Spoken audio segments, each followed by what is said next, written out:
자, 우리 짧으니까 17절부터 우리 26절까지 다 같이 읽겠습니다. 같이 시작. 예루살렘에 이르니 형제들이 우리를 기꺼이 영접하거늘 그 이튿날 바울이 우리와 함께 야고보에로 들어가니 장로들도 다 있더라. 바울이 무난하고 하나님이 자기의 사역으로 말미암아 이방 가운데서 하신 일을 낱낱이 말하니 그들이 듣고 하나님께 영광을 돌리고 바울더러 이르되 형제여 그대도 보는 바에 유대인 중에 믿는 자 수만 명이 있으니 다 율법의 열성을 가진 자라. 내가 이방인에 있는 모든 유대인들을 가르치되 모세를 배반하고 아들들에게 할례를 행하지 말고 또 관습을 지키지 말라 한다 함을 그들이 들었도다. 그러면 어찌하였고 그들이 필연 그대가 온 것을 들으리니 우리가 말하는 이대로 하라. 서원한 네 사람이 우리에게 있으니 그들을 데리고 함께 결례를 행하고 그들을 위하여 비용을 내어 머리를 깎게 하라. 그러면 모든 사람이 그대에 대하여 들은 것이 사실이 아니고 그대도 율법을 지켜 행하는 줄로 알 것이라. 주를 믿는 이방인에게는 우리가 우상의 제물과 피와 목매어 죽인 것과 음행을 피할 것을 결의하고 편지하였느니라 하니 바울이 이 사람들을 데리고 이튿날 그들과 함께 결례를 행하고 성전에 들어가서 각 사람을 위하여 제사 드릴 때까지의 결례 기간이 만기된 것을 신고합니다. 이 시간 잠시 기도하고 하나님의 말씀 나누겠습니다. 사랑해 주님 감사합니다. 하나님 오늘 저희를 이곳으로 불러주시고 우리가 찬양을 통하여 하나님 앞에 영광 올려드릴 수 있도록 인도하여 주신 주님 감사합니다. 하나님 오늘의 모임 가운데 하나님께서 주신 말씀 하나님 정말 우리가 읽었습니다. 하나님 이 시간 우리가 이 말씀을 나눌 때 정말 이 말씀 가운데 하나님이 어떠한 분이신지를 바로 깨닫고 또한 우리가 어떠한 삶을 살아가야 되는지에 대해서 깊이 생각하는 귀한 시간 될 수 있도록 주님 인도하여 주옵소서. 하나님 부족한 종 이렇게 섰습니다. 하나님 정말 인간적인 모든 것 하나님 뒤에 감춰주시고 오직 성령 하나님께서 저의 입술을 주장하여 주셔서 이 전해지는 말씀이 정말 하나님만이 영광 받으시는 귀한 말씀이 될 수 있도록 주님 인도하여 주옵소서. 주님 감사합니다. 예수님의 이름으로 기도드립니다. 네. 오늘은 우리가 사도행전 21장 17절에서부터 26절의 말씀을 통해서 하나님이 기뻐하시는 복음 전도자는 하나님이 기뻐하시는 복음 전도자는 이라는 제목으로 이 시간 우리가 함께 은혜를 나누기 원합니다. 제가 지난 5월 달에 우리가 지금 살펴보고 있는 이 사도행전 말씀을 여러분들과 함께 나누면서 우리가 사도행전에 대해서 잘 알려면 이 책을 이끌고 있는, 다시 말하면 사도행전의 중심이 되는 핵심 구절과 또 이 책이 무엇을 말하고자 하는지에 대한 저자의 의도를 먼저 파악해야지만이 우리가 이 텍스트를 접할 때 이해도 쉽게 되고 또 잘 알 수 있다고 이야기했었던 적이 있습니다. 제가 복습을 하는 차원에서 이 사도행전에 대해서 다시 한번 이야기를 해보자면 먼저 이 책을 이끄는 중심축이 되는 구절은 사도행전 1장 8절의 말씀인 오직 성령이 너희에게 임하시면 너희가 권능을 받고 예루살렘과 온 유대와 사마리아와 땅끝까지 이르러 내 증인이 되리라 하시니라 라는 이 말씀이라고 했습니다. 또한 이 사도행전이라는 책을 저술하였던 저자 누가는 이 글을 쓴 목적이 예수님이 하늘로 올라가신 승천 사건부터 바울이 감옥에서 투옥 생활을 하는 데까지 초대교회의 설립과 성장을 기술하는 역사적인 목적을 가지고 있고 아울러 자신의 본국이 아닌 타 문화권에서 복음을 전달하는 것, 즉 세계 복음화와 그 일을 수행하기 위해서 꼭 필요한 능력은 오직 성령님 한 분뿐이라는 것을 알리기 위해 이러한 목적을 가지고 저술한 책이라고 했습니다.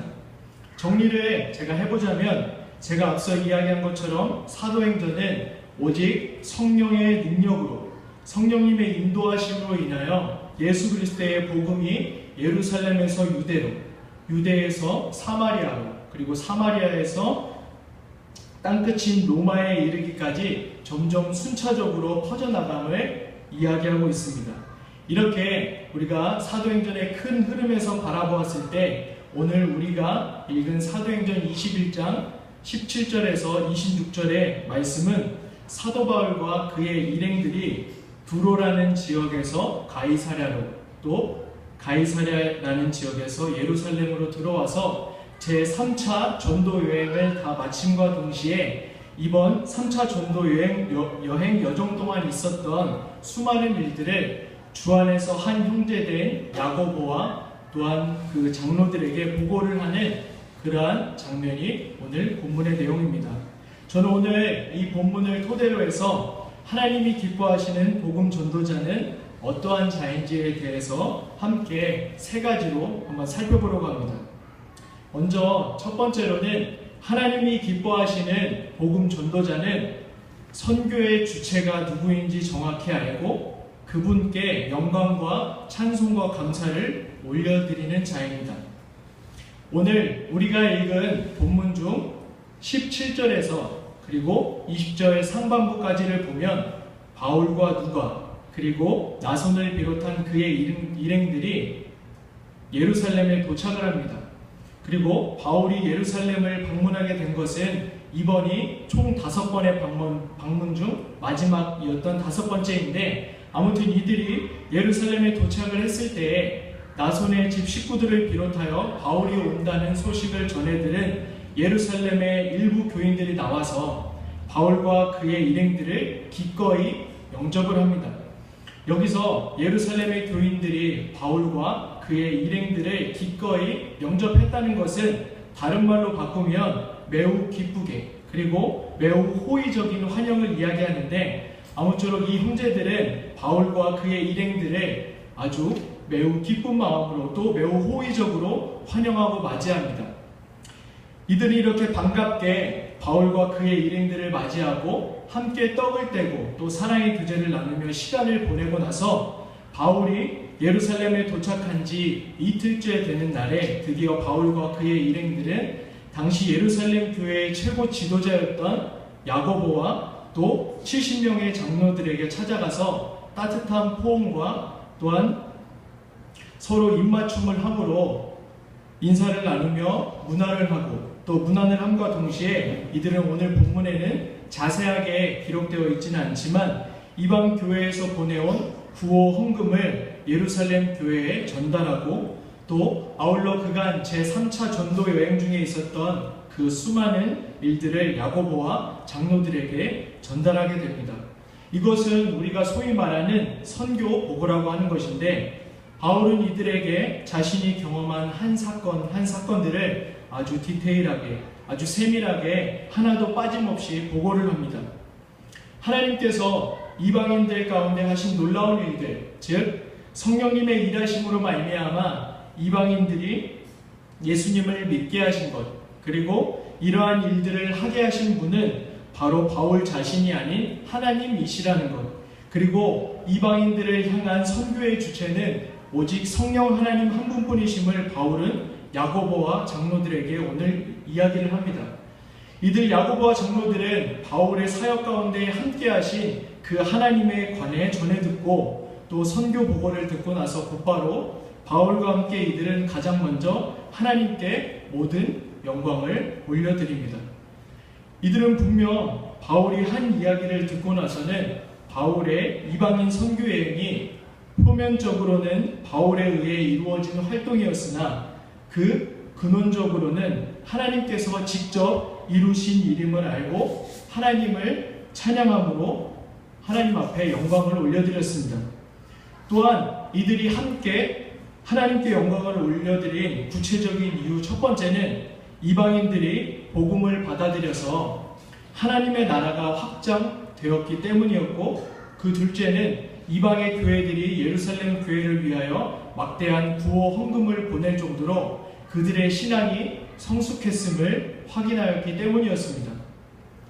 오늘 이렇게 우리가 읽었던 본문 가운데 우리가 전반부를 살펴보면서 우리가 깊이 생각해 보아야 할 것이 있습니다. 그것은 바로 바울과 그의 일행들 그리고 야고보와 모든 장로들, 즉 이 그리스도인들의 모습입니다. 이들의 모습을 살펴보면 다 하나같이 바울의 선교 보고를 듣고 나서 바울 자신을 포함해 모두 다 곧바로 하나님께 영광과 또한 찬양과 감사를 올려드렸습니다.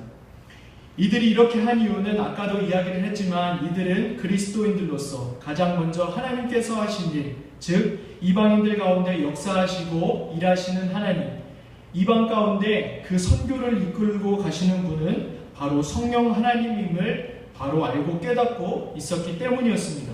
그리고 이 하나님이 실제로 살아서 역사하시는 분이시라는 사실을 이들은 알고 또 보았고 또 체험했기 때문이었습니다.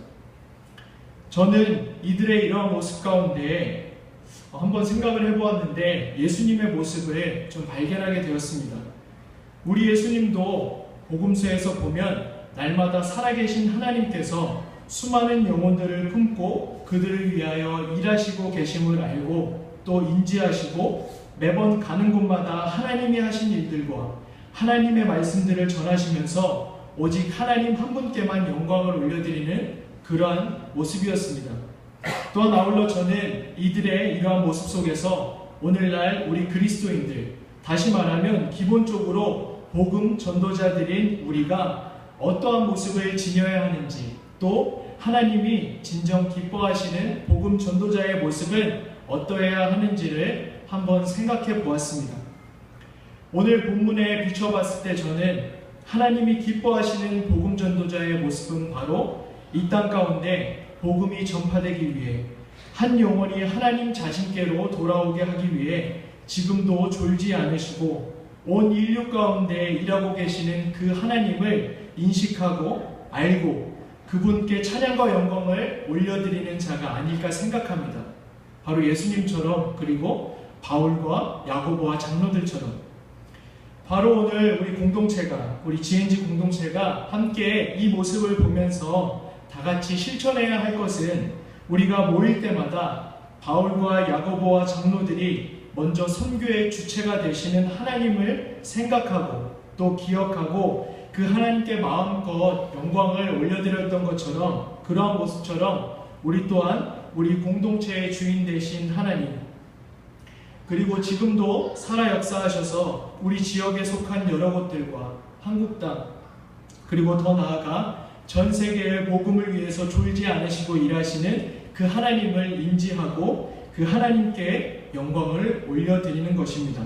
이것이 바로 우리 GNG 공동체가 삶에서 실천해야 할 첫 번째 문제라고 저는 생각합니다.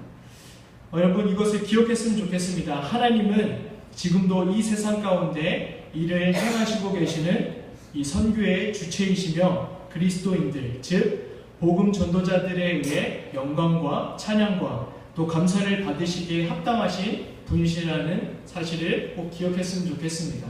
그리고 이제 두 번째로는 하나님이 기뻐하시는 복음 전도자는 복음 사역에 있어서 함께 돈독한 관계를 맺고 서로 협력하며 조력하는 자입니다.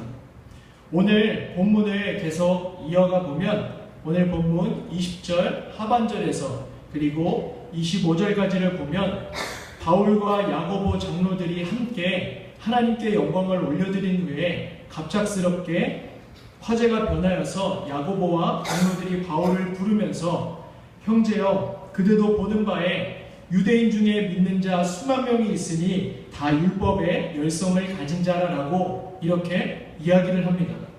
여기서 보면 먼저 야고보와 장로들이 바울을 부르면서 형제라고 하며 바울을 불렀는데, 이는 야고보와 장로들 그리고 이 바울이 영적인 혈연 관계를 가지고 있음을 이야기합니다. 다시 말하면 예수 그리스도로 말미암아 예수 그리스도 안에서 하나가 된 한 피를 나눈 형제임을 뜻합니다. 이것은 평소에도 이들이 아주 꺼리낌 없이 함께 돈독한 관계를 맺고 있었음을 의미합니다.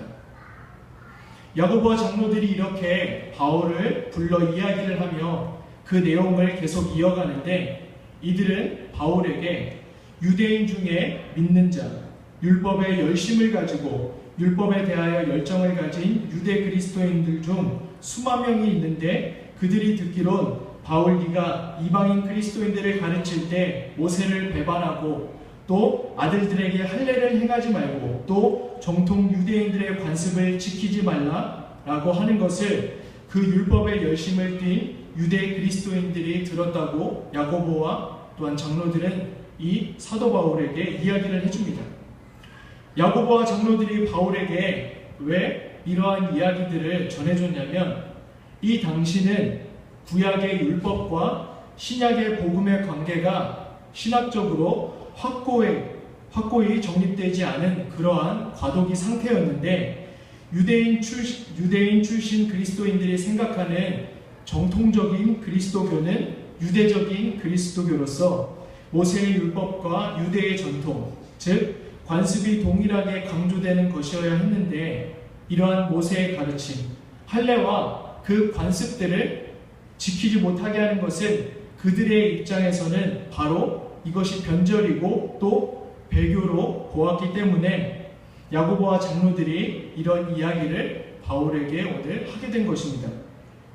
이렇게 이들이 바울에게 이야기를 한 뒤에 야고보와 장로들은 바울에 대한 이러한 소문이 오해에서 비롯된 것임을 잘 알고 파악하고 오늘 본문 22절에서 나와 있는 것처럼 그러면 어찌할꼬 하며 고민하면서 바울에 대한 유대인 출신 그리스도인들의 오해를 말끔히 떨어 없앨 만한 어느 한 방법을 생각하게 됩니다. 이러한 모습 속에서 또 우리가 잘 알 수 있는 것은 이들의 모습 속에서 걱정 어린 말을 통해 바울의 문제를 자신들의 문제처럼 생각하고 해결책을 찾고 있는 야고보와 장로들의 돈독한 관계와 또 따뜻한 그 형제애를 우리가 볼 수 있습니다. 아무쪼록 야고보와 장로들은 고심 끝에 그 해결책을 제시하게 되는데 그것은 오늘 본문 23절 그리고 24절에 기록되어 있습니다.